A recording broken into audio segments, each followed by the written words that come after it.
The watch was sitting right there on my wrist when she told me to get rid of it. I still remember the exact weight of it.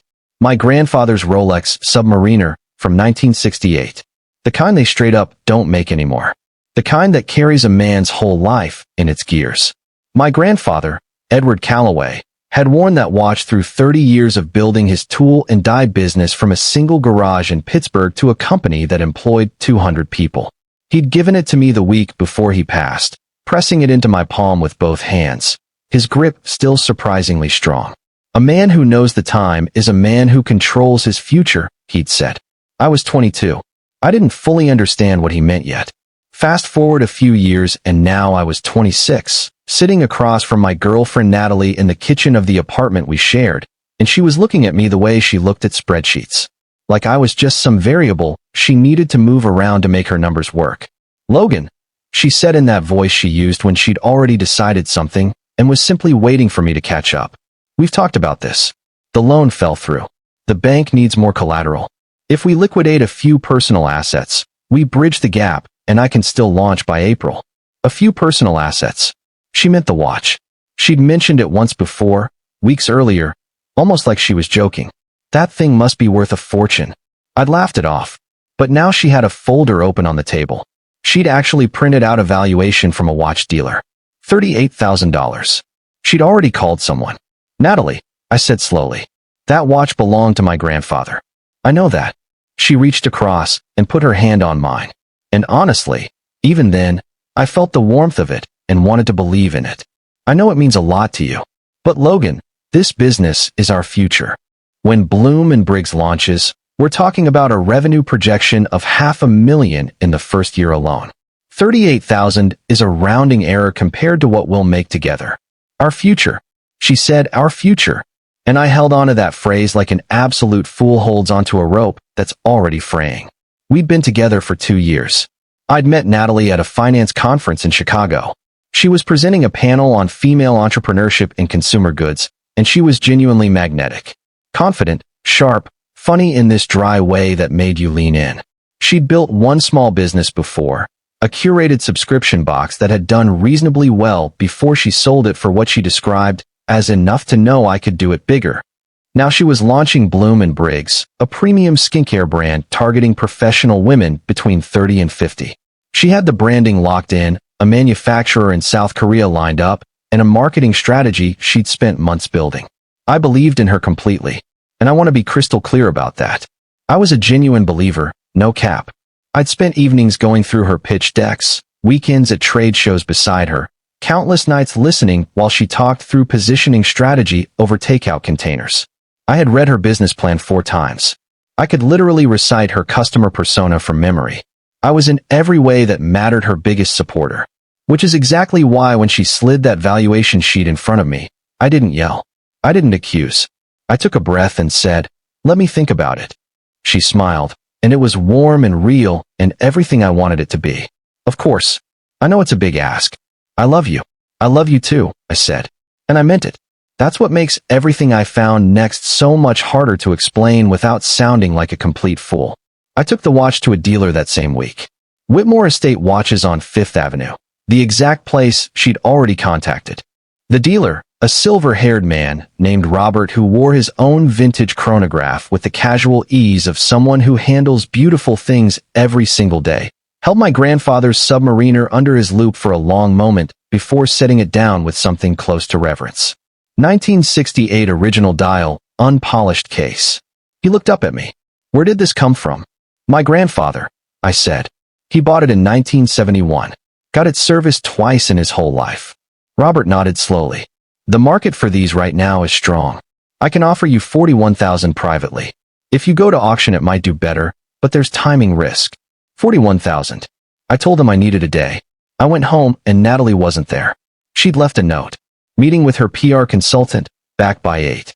Heart emoji. I sat at the kitchen table with the watch in front of me, and I thought about my grandfather. I thought about that garage in Pittsburgh. I thought about 200 employees. I thought about what he'd said to me. A man who knows the time is a man who controls his future. I opened my laptop and started doing what I always do when I need to think clearly. I started researching. I didn't even mean to find it. That's the thing. I was looking at Natalie's business documents.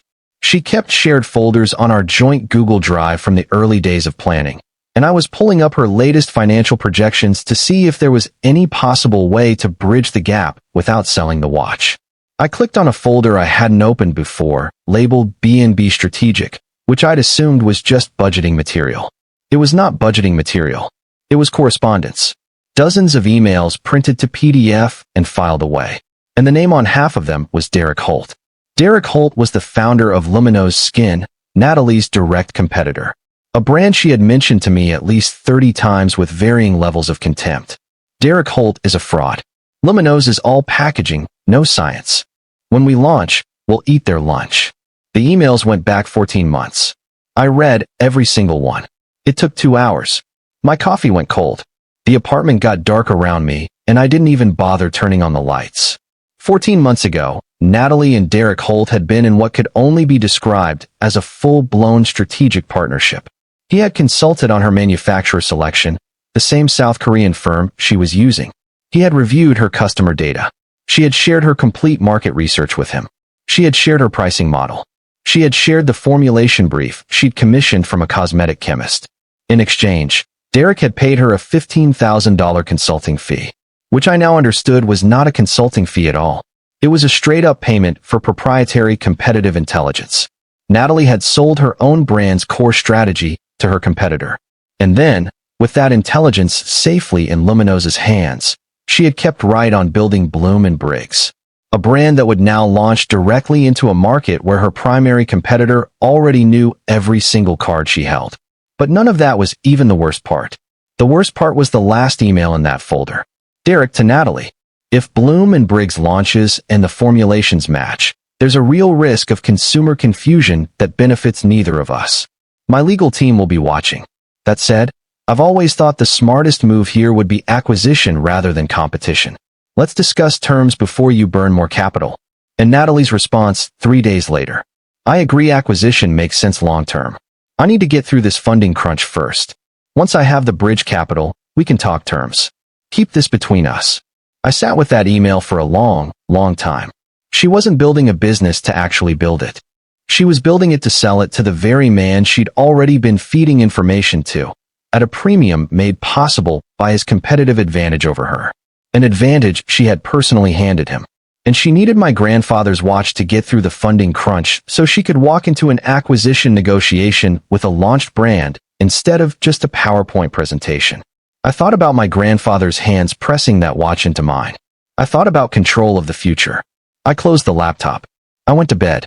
I stared at the ceiling, and somewhere deep in the night, I stopped feeling heartbroken and started feeling very, very clear. I called Robert at Whitmore the next morning and told him I'd take the $41,000. Natalie was elated. She hugged me in the kitchen, and I let her, and I hugged her back, and she said, "I'll pay you back double, I swear to you." She was already on her phone calling her accountant. She didn't notice that I was being real quiet. She rarely noticed when I was quiet. She was always the one doing the talking. The wire came through on a Thursday. On Friday, I called my cousin Jamie, who works as an equity analyst at a mid-sized investment firm in Boston. Jamie is the family skeptic, the one who always asks the uncomfortable question at Thanksgiving and turns out to be absolutely right every time. I told him I had $41,000 and a situation I needed to think through with someone who actually understood markets. I didn't tell him everything. Not yet. I told him I was looking at a specific consumer skincare company, Luminous Skin, and wanted to understand their capital structure. Jamie was quiet for a moment. Luminous. Interesting timing. They just closed a Series B not long ago. Valuation was surprisingly modest. I saw the cap table. Derek Holt is positioning for acquisition, probably by a major beauty conglomerate in the next 18 to 24 months. If that happens, early shareholders do very well. Are they publicly traded? I asked. No, private. But there's a secondary market platform. You can buy existing shareholder stakes. I've seen shares listed. It's not cheap to get in, but with $40,000 you could get a meaningful position. I asked him to help me do it. He paused again. Logan, why are you buying into your girlfriend's competitor? Because, I said, I just found out they're not competitors. He helped me structure the purchase over the following week. $41,000, every single cent from my grandfather's watch, went into a secondary market stake in Lumino's skin. The shares were bought through a small holding structure Jamie helped me set up. Clean, legal, and entirely in my name. I signed the documents one evening while Natalie was at a brand photo shoot for Bloom & Briggs. She came home excited, showing me photos on her phone. "Look at this packaging, Logan. This is going to be beautiful." "It really is," I said. And honestly, I meant it. Now it was time for her to find out exactly who she was actually dealing with. I want to be precise about this because I did not make an impulsive decision. I am my grandfather's grandson, and he was not an impulsive man. He built something real because he understood that timing is everything, and that leverage only works when you know exactly where to apply it. I spent a full week preparing. I gathered everything, screenshotted and printed every email from that B&B strategic folder. I built a complete timeline of every date, every exchange, every dollar figure. I noted the $15,000 consulting fee with its corresponding bank statement entry from Natalie's business account, which I found in another shared folder she'd forgotten to restrict access on. I noted the acquisition email. I noted the date she had first brought up selling my grandfather's watch, cross-referenced against a message she'd sent to Derek Holt that same week, where she mentioned finalizing bridge capital. She had decided to sell the watch to fund a brand she was already planning to hand over to the man she'd been leaking information to. I gave myself one full week to be completely certain I wasn't misreading anything. I wasn't. During that same week, I had a long phone call with my mother. My mother had known my grandfather better than anyone still living. I didn't tell her everything, only that I'd sold the watch and had been thinking about Grandpa a lot. She told me a story I'd half forgotten. That back in the day, one of my grandfather's business partners had tried to cut him out of a deal, and my grandfather had found out weeks before the closing. He hadn't confronted the man immediately. He'd quietly restructured his ownership stake, secured his position, and then only then, once his interests were fully protected, had walked into a meeting and laid the evidence on the table without raising his voice even once. He always said a man who acts from a position of strength doesn't need to shout, my mother told me. I thought about that for a long time. My position was secured. 41,000 in Lumino's shares. Evidence organized and fully documented. I had already spoken to a lawyer, not about anything dramatic, just a consultation to understand what exactly the emails I'd found represented in terms of liability for Natalie. The lawyer had been careful, but clear. What Natalie had done with Holt was potentially actionable by any future investors in Bloom & Briggs because she had materially misrepresented her competitive position. It wasn't a crime, but it definitely wasn't nothing. I also reached out carefully to a journalist I knew peripherally, a woman named Sierra who covered the beauty industry for a trade publication with a circulation of about 80,000 industry professionals. I didn't tell her anything yet. I simply asked if she'd been covering Lumino's Skin Series B and whether she had any interest in the strategic landscape around premium skincare for professional women. She said yes immediately. I told her I might have something interesting in a few weeks. Then I went home and made dinner. When Natalie came in, she was on her phone, as usual. She kissed me on the cheek without looking at me, went to change, came back, poured herself a glass of wine, sat at the kitchen table, and opened her laptop. This had become our evenings. I had stopped minding it a long time ago, or at least I thought I had. Now I watched her from the kitchen and understood that I had not stopped minding it at all. I had simply stopped expecting anything different. "How's the launch prep going?" I asked. "God, it's relentless." She scrolled through something. "The manufacturer pushed delivery 2 weeks, and my PR woman wants to shift the launch event date, which means renegotiating with the venue." She sighed. "But the funding is solid now, so at least that pressure is off. Thanks to you. Glad I could help," I said. She looked up then, actually looked at me, and something in my face must have been different enough that she paused. "You okay?" "I'm good," I said. "I've just been thinking about Grandpa a lot." She nodded, sympathy dialing up to the appropriate setting. "That's natural. You gave up something big." She reached across and touched my hand. "It meant something." "I see that." "I know you do," I said. We ate dinner and she talked about her packaging choices, and I listened, and I was very calm, and she didn't notice that I was different. Because she had stopped looking for differences a long time ago. I waited 3 more days. Not out of hesitation. Out of precision. I wanted the moment to be exactly right. I wanted her to be in a position where she couldn't run from it. She had a meeting scheduled that Friday with 2 potential retail buyers from a small luxury boutique chain. It was a significant meeting, one she'd been building toward for weeks. She was dressed impeccably that morning, dark blazer, hair done the way she saved it for important days. She was making coffee and reviewing her talking points. I came into the kitchen and placed the printed folder on the table in front of her. "What's this?" she said, not looking up. "Read the top page," I said. She picked it up. She read. And I watched. I want to say I watched carefully, but honestly it was more than that. I watched with the specific attention of someone who has been storing information for a very long time and is finally allowed to stop. I watched the color drain from her face. Slow and steady, like water finding its level. She set the page down. "Logan, read the rest of it." "Logan, I can explain." "Read the rest of it, Natalie." She did. She went through all of it. 3 pages of emails, the timeline, the $15,000, the acquisition email, everything. It took 4 minutes. When she set the last page down, her coffee was steaming untouched beside her laptop, and she was completely still. "How did you find this?" she said. "The shared Google Drive. You forgot to restrict the folder." She closed her eyes. When she opened them, they were bright, not with tears yet, but with the particular sheen of someone whose mind is moving very, very fast. "It's not what it looks like." "Tell me what it looks like," I said. "Derek and I had a complicated history. When I was setting up the business, I made some mistakes.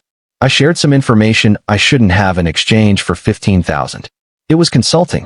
He helped me with. He used your formulation brief, Natalie. His product line that launched uses 3 of the 4 active compounds you specified in your brief." I checked. She stopped. Her jaw tightened. "And the acquisition email," I continued. "You're planning to sell Bloom and Briggs to Derek Holt. That's why you needed the bridge capital. Not to build the brand. To get it launched well enough to negotiate a better acquisition price. And you needed my grandfather's watch to do it." She looked at me for a long moment. Then came the quick pivot expression I recognized from every difficult conversation we'd ever had. The one where she decides to come at a problem from a completely different angle. "Logan, even if that were true," she started. "It is true. Even if it were, it doesn't change the fact that I love you. It doesn't change that we could come out of this in a very good position if the acquisition goes through at the right number. We'd both be. There's no we in the acquisition, Natalie." I looked at her steadily. "I looked at your cap table. There's no position for me. You're the sole equity holder. You were going to take the money from my grandfather's watch, use it to close the bridge gap, sell the company to Derek Holt. And then what? Tell me the acquisition hadn't worked out? Blame market conditions." Silence. "Or maybe a nice gift," I said. Generous girlfriend energy. She stood up from the table. "You're not being fair. Sit down, Natalie." She didn't sit. She walked to the window and stood with her back to me, and I watched the rigid line of her shoulders. When she turned around, her expression had shifted again, softer now. The version that had always worked best on me. Her voice dropped. "I made mistakes. I know that. I got scared when the initial funding fell through, and I made a decision I'm not proud of. But Logan, what we have is real. You know that. 2 years. Don't, I said. Not loudly. Just clearly. Something in my tone reached her because she stopped. "I want you to know something," I said. "I sold the watch. You know that. What you don't know is what I did with the money." She frowned. "You wired it to my account. I saw that was my own savings. I wired you $38,000 from my personal savings account. I let that land. I'd already spent the watch money." She stared at me. "I bought shares in Lumino's Skin," I said. "Secondary market, clean and legal. Your friend Derek had existing shareholders looking to liquidate. I took a meaningful stake at Series B valuation." I paused. "So when he acquires your company, I'll do quite well. Depending on the acquisition multiple, I'm looking at somewhere between 2 and 4 times my investment." The silence in that kitchen was the loudest thing I have ever heard in my life. Natalie's face went through 6 completely different expressions in approximately 4 seconds. And the last one was something I had never seen there before. Something like genuine shock. The kind that has absolutely no performance in it whatsoever. "You what?" "My grandfather always said a man who knows the time controls his future," I said. He was right. It just took me a minute to understand exactly how to apply it. She sat down. She had to. "You can't. That's, Logan, you used my business information too." "I used publicly observable secondary market listings," I said. "I didn't trade on insider information." I traded on the observation that a competitor who had received detailed proprietary briefings from you over a year ago was well positioned for acquisition. That's analysis, not fraud. I had that confirmed by a lawyer before I moved a single dollar. She pressed her hand over her mouth. For a moment she said absolutely nothing. And your retail meeting, I continued, is in 40 minutes. You should go. But I think you should also know that a journalist named Sierra, who covers the beauty trade, has been made aware that there's a story in the Luminous and Bloom and Briggs relationship. She doesn't have the emails. She won't get them from me, as long as nothing about this situation involves me any further. That's a threat. It's information, I said. You've always been good with information. She stood up again, and this time her hands were shaking slightly. Not from emotion, I thought, but from the particular tremor of a very controlled person whose control has completely slipped. She picked up her bag and her talking points folder and looked at me with something I might have once called love, but now recognized as the expression someone makes when they realize they've badly miscalculated. I want you out of this apartment by the end of the week, she said. I own the lease, I said. I've been paying it since February. You stopped contributing when your cash flow tightened. I have all the records. She walked out. The door didn't slam. And somehow that was worse. She closed it with complete composure because even now, even completely done, she was still performing. I sat in that kitchen for a long time after she left. I'm not going to pretend I felt triumphant. I felt scraped out and honestly a little cold. The way you feel after something ends that you genuinely loved, even though it was wrong. I thought about 2 years of evenings. I thought about trade show floors and pitch decks and her face when an idea landed exactly right. The real version of her excitement, which was genuinely different from the performed version. I had loved the real version. I let myself sit with that feeling for about 30 minutes.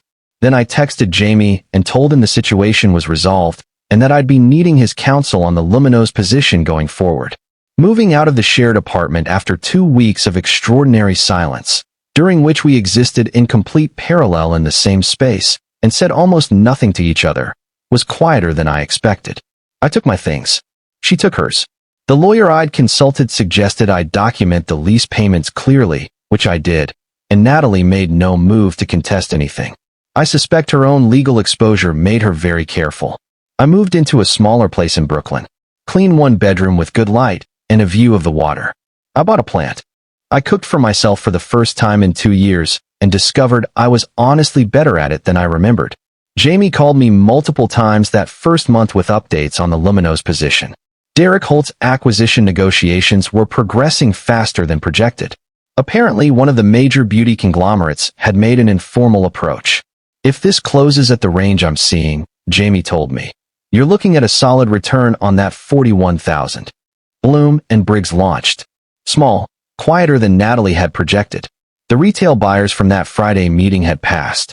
I didn't know if it was connected to anything or simply the reality that the brand wasn't fully ready. The trade press gave it a polite 2-paragraph mention. I read it on my phone one Tuesday morning standing in my new kitchen, and I felt absolutely nothing particular. Not satisfaction, not sadness. Just the neutral observation of someone who once knew a thing and has fully moved on from it. Sierra, the journalist, eventually ran a piece about strategic partnerships and information sharing in the premium skincare space. She didn't name names. It was a structural piece about industry practices, sourced broadly. Natalie's name never appeared. I had kept my word on that. The Luminous acquisition closed. A major European beauty group. The multiple was aggressive. My $41,000 became $112,000 after tax. I had dinner with my mother in Pittsburgh not long after. She made the exact same pot roast she has been making since I was 9 years old. We sat at her kitchen table, and I told her most of what had happened. Not everything. Just enough. She was quiet for a long time after I finished.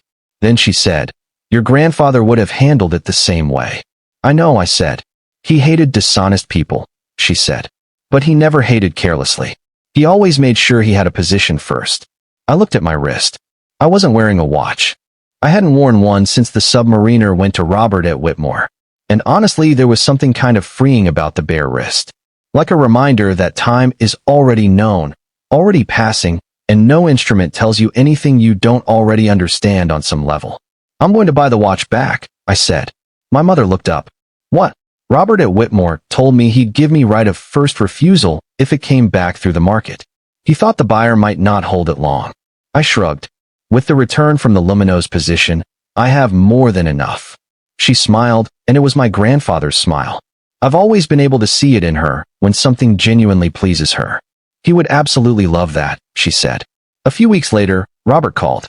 The submariner had come back through a private estate sale. The buyer had purchased it speculatively and then needed liquidity. Robert named a price. It was more than $41,000. I paid it without a single moment of hesitation. I picked it up on a gray autumn afternoon, light coming soft through Whitmore's windows. Robert handed it across the counter with both hands, the way you hand something that actually matters. I fastened it on my wrist and looked at it. 1968, original dial, unpolished case. My grandfather's hands had felt that same exact weight every morning for 30 years. And standing there I understood something I hadn't fully grasped before. He hadn't kept the watch because it told time. He'd kept it because it told the truth. Time doesn't lie. It moves at exactly the speed it moves, and no amount of charm, manipulation, or carefully printed valuation sheets changes what a second is or how long it actually takes.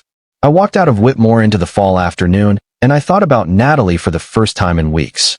Not with anger. I had burned completely through anger by then. Just with the clear-eyed acknowledgement of what she had actually been. Someone very smart who had made a series of decisions that had nothing to do with love and everything to do with leverage.